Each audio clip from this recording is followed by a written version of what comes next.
pharmacology of analgesics. Pain can be extremely debilitating and cause long-term morbidity. Analgesics are a group comprised of various classes of medications which provide relief from pain and are some of the most commonly prescribed medications worldwide. In this tutorial, we will be concerned with the pharmacology of the following analgesics: non-steroidal anti-inflammatory drugs, or NSAIDs, and opioids. To begin with, let's take a look at a representation of the anatomy and physiology involved in pain transmission. Relevant anatomy includes peripheral nerve fibers,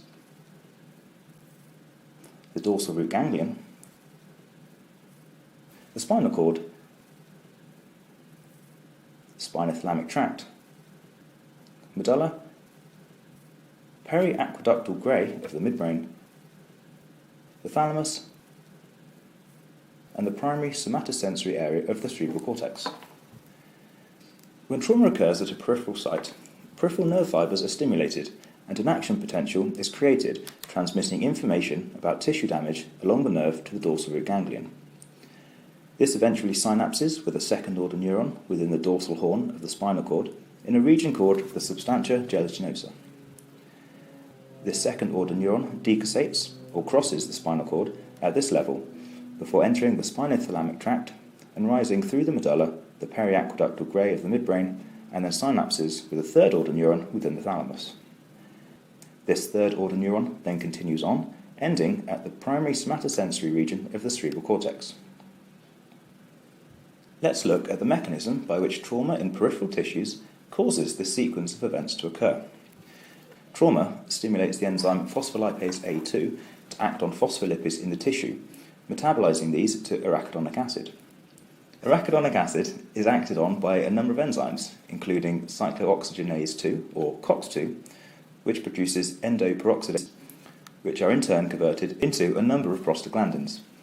These prostaglandins and other chemical mediators produced by the trauma cause inflammation and the stimulation of free nerve endings, which result in pain transmission.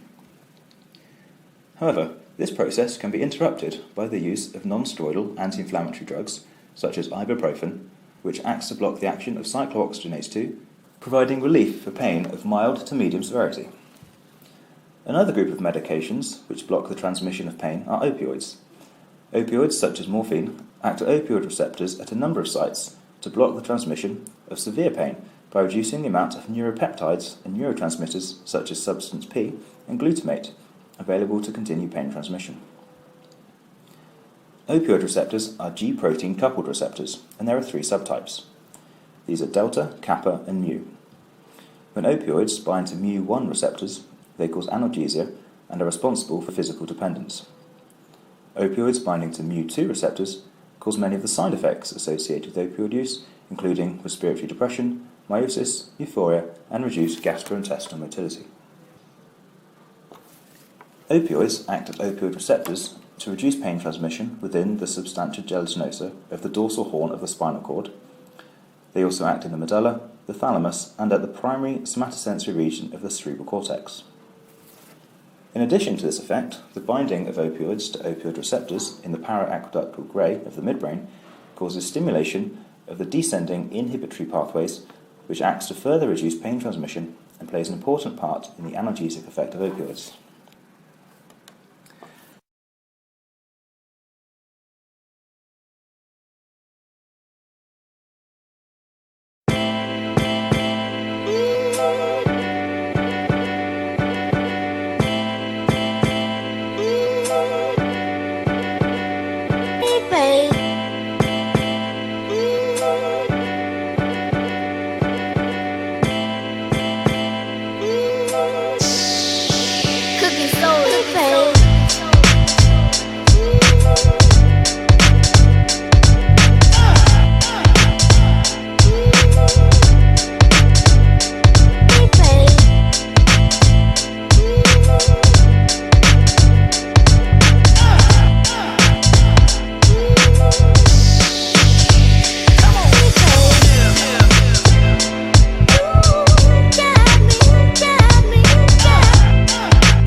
In this lecture, we are going to cover the pharmacology of drugs for Parkinson's disease.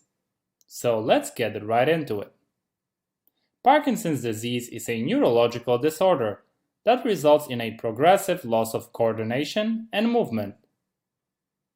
Now, the neurons responsible for coordinating movement are located in a part of the brain called striatum, which receives information from two major sources, the neocortex and a region known as the substantia nigra.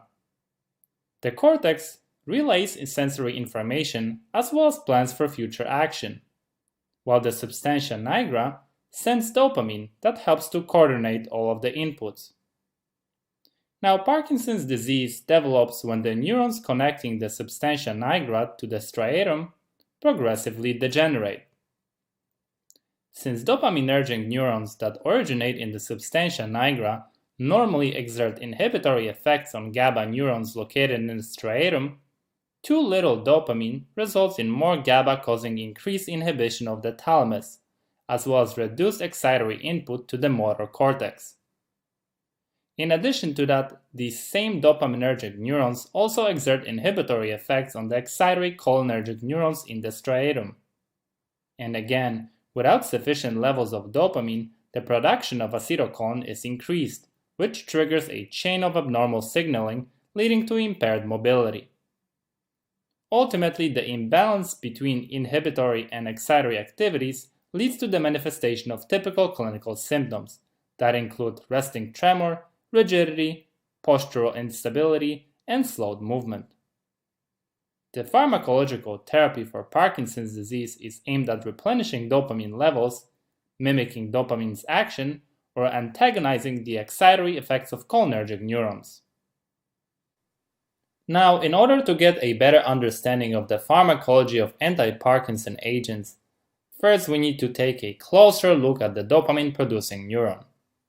So here, inside this dopaminergic neuron, dopamine is synthesized in a two-step process, starting with the amino acid tyrosine.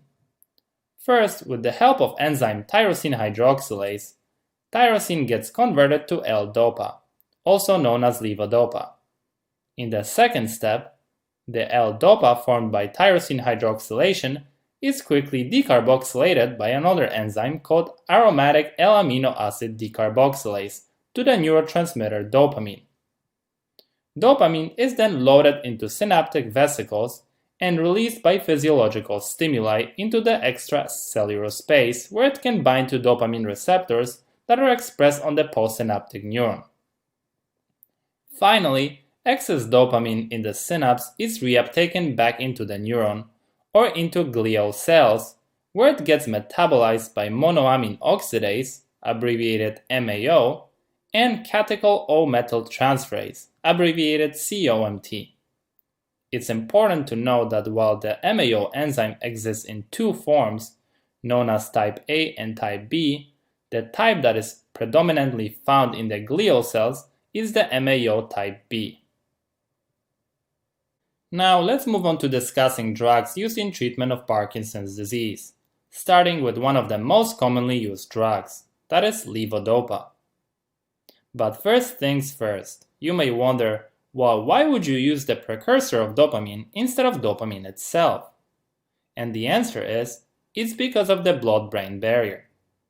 Blood-brain barrier is a tightly packed layer of endothelial cells that restricts free access of molecules between the blood and the brain. Dopamine happens to be one of those molecules that cannot freely pass through this barrier. However, levodopa can, with a little bit of help. One of the biggest problems levodopa faces on its own is peripheral metabolism. There are two major enzymes in periphery which cause breakdown of levodopa before it can reach the brain. That is peripheral dopa decarboxylase, which converts levodopa to dopamine, and catechol O-methyl transferase, which converts levodopa to 3-O-methyl-dopa. Because of this, levodopa must be administered with another agent, called carbidopa, which inhibits dopamine decarboxylase and thus reduces metabolism of levodopa in the periphery. Another agent that is used in combination with levodopa and carbidopa is entacapone, which inhibits peripheral COMT, and thus, just like carbidopa, it prolongs the time that levodopa is available to the brain. Now, levodopa is carried across blood-brain barrier by amino acid transporter. Once inside the brain, levodopa is efficiently converted to dopamine, thus supplementing depleted dopamine levels in the midbrain. However, let's not forget that dopamine is also susceptible to breakdown by COMT as well as MAOB, which convert dopamine to 3-methoxytyramine and 3,4-dihydroxyphenylacetic acid respectively. So here another useful drugs come into play, namely selegiline and resegiline, which selectively inhibit MAOB, and tolcapone, which inhibits COMT. As a side note here, in comparison to entacapone, tolcapone can better penetrate the blood-brain barrier and thus can act both in the central nervous system and in the periphery. So again, as you can see, by decreasing the metabolism of dopamine, these drugs help to increase dopamine levels in the brain. Unfortunately, because Parkinson's is a progressive disease, with time the number of dopamine-producing neurons decreases, and fewer cells are capable of making dopamine. Taking that into consideration, some drugs have been developed to mimic dopamine and directly stimulate dopamine receptors in the brain. Drugs that belong to this class include bromocriptine, ropinirole, pramipexole, rotigotine, and apomorphine. Now, as I mentioned at the beginning of this lecture, in Parkinson's disease, dopamine depletion leads to increased acetylcholine release, which then activates muscarinic receptors located on the neurons responsible for smooth motor control. The overstimulation of these neurons by acetylcholine then causes tremors and rigidity. This is where anti-muscarinic agents come into play by blocking the muscarinic acetylcholine receptors and cholinergic nerve activity. As a result, these anticholinergic agents restore the balance between acetylcholine and dopamine, which may improve the symptoms of Parkinson's disease. Drugs that belong to this class include benztropine, bipyridine, procyclidine, and trihexyphenidyl. Now, before we move on, I wanted to briefly mention here one more drug used in the treatment of Parkinson's disease, that is amantadine. Amantadine doesn't exactly fit into any of the classes that we discussed so far. Its mechanism of action is poorly understood. However, some of the speculated ones are that it prevents dopamine reuptake, facilitates presynaptic dopamine release, and blocks glutamate and NMDA receptors. Now, when it comes to side effects, levodopa in combination with carbidopa may cause nausea, loss of appetite, hypotension, mental disturbances, and discoloration of urine, sweat, or saliva. Selegiline and resegiline may cause nausea, insomnia, dyskinesia, and visual hallucinations. Entacapone and tolcapone may cause discoloration of urine, sweat, or saliva, and diarrhea, which can get severe, particularly with the use of tolcapone. In addition to that, tolcapone has been associated with liver toxicity. All dopamine agonists may cause nausea, orthostatic hypotension, mental disturbances, and daytime sleepiness. In addition to that, bromocriptine has been associated with pulmonary and cardiac fibrosis. Lastly, drugs that block muscarinic receptors generally produce anticholinergic side effects, such as constipation, urinary retention, dry mouth, and blurred vision. And with that, I wanted to thank you for watching. I hope you found this video useful, and as always, stay tuned for more.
this lecture, we're going to cover the pharmacology of anxiolytic and hypnotic drugs. So let's get right into it. The primary use of anxiolytic and hypnotic drugs is to treat anxiety and insomnia. Anxiety is generally defined as an emotional state characterized by excessive feelings of worry, fear, and nervousness, while insomnia is generally defined as the inability to initiate, maintain, or achieve restful sleep. Now, in order to gain better understanding of how anxiolytic and hypnotic drugs work, first we need to discuss the role of GABA in the central nervous system. So, gamma-aminobutyric acid, or GABA for short, is a major inhibitory neurotransmitter. What that means is that when GABA reaches and binds to a specific receptor located on a neuron, it reduces the activity level of that neuron and makes it less likely to fire its action potential. Now, GABA is recognized by both ligand-gated and G-protein-linked GABA receptors. In this lecture, we are going to focus on the ligand-gated GABA receptor called GABA-A, as this is the main target of many anxiolytic and hypnotic agents. Now, the GABA-A receptor is made up of 5 subunit proteins arranged to form a central pore. These subunits have been labeled with Greek letters such as alpha, beta, gamma, and delta. The subunit composition of GABA-A receptors in the brain most frequently consists of 2 alpha subunits, 2 beta subunits, and 1 gamma or delta subunit. Furthermore, for each subunit, many other subtypes exist. The function of each GABA-A receptor depends on which subunit it contains. For example, GABA-A receptors containing alpha-1 subunit appear to be involved in sleep, while those that contain alpha-2 or alpha-3 appear to be involved in anxiety. Now, when 2 GABA molecules bind to the GABA-A receptor, conformational change is induced, which results in opening of the central pore that allows negatively charged chloride ions to rush into the cell. This in turn increases the negative charge inside the postsynaptic cell, which makes more difficult for an excitatory inputs to cause an action potential. Now, GABA-A receptors are present in high concentration in the limbic system. One part of the limbic system is the amygdala, which contains many neurons that use the neurotransmitter GABA to control feelings of fear and anxiety. In times of stress, excitatory neurons in the amygdala fire rapidly, sending excitatory signals to other areas of the brain. It is this type of firing that leads to feeling of panic or fear.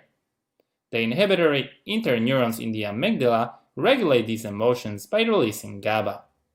The release of GABA and its binding to postsynaptic receptors such as GABA-A inhibits the excitatory signals that result in feelings of anxiety and fear. GABA thus has a calming, tranquilizing effect on our emotions and prevents us from becoming overwhelmed in stressful situations. Now, in addition to a distinct binding site for the neurotransmitter GABA, the GABA-A receptor has also a site at which anxiolytic and hypnotic drugs bind. These drugs can be divided into 3 groups, that is, benzodiazepines, barbiturates, and non-benzodiazepine hypnotics. Let's now discuss these one by one in detail, starting with benzodiazepines.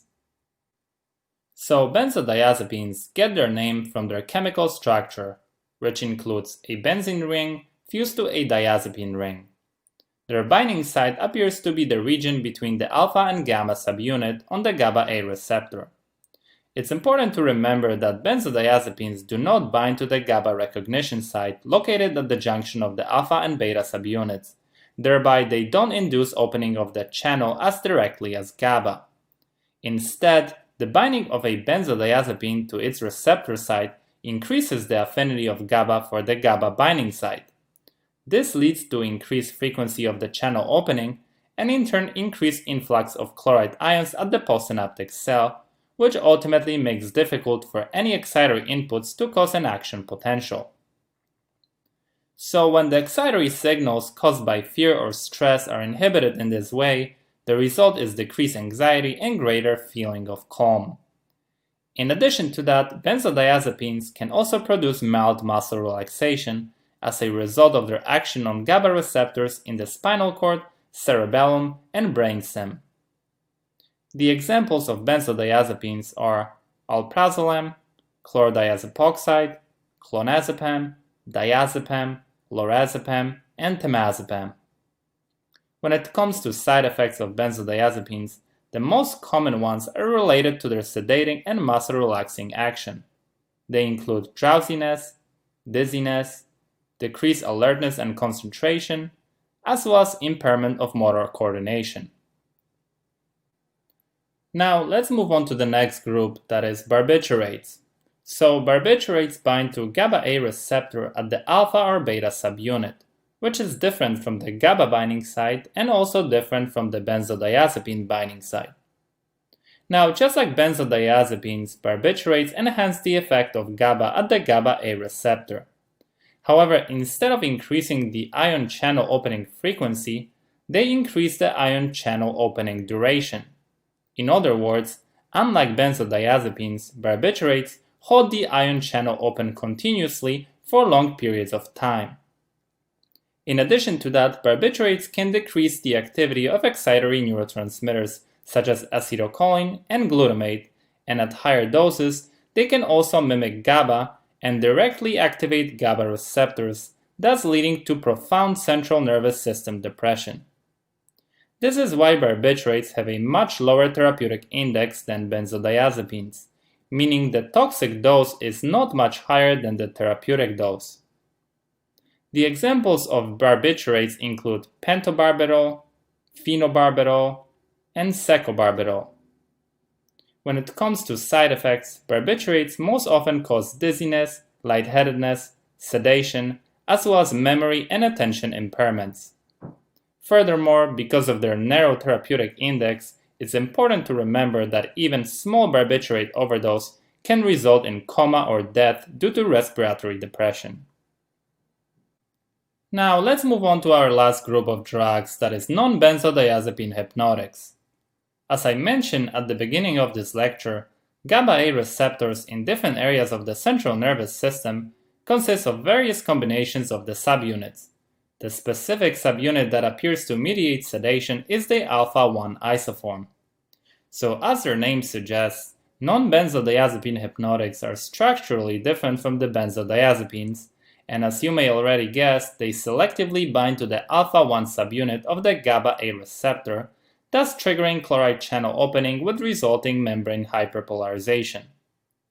Because alpha-1 containing GABA-A receptors are highly expressed in wake-promoting regions of the brain, the preferential binding of non-benzodiazepine hypnotics to these receptors results in sleepiness but not anti-anxiety effect.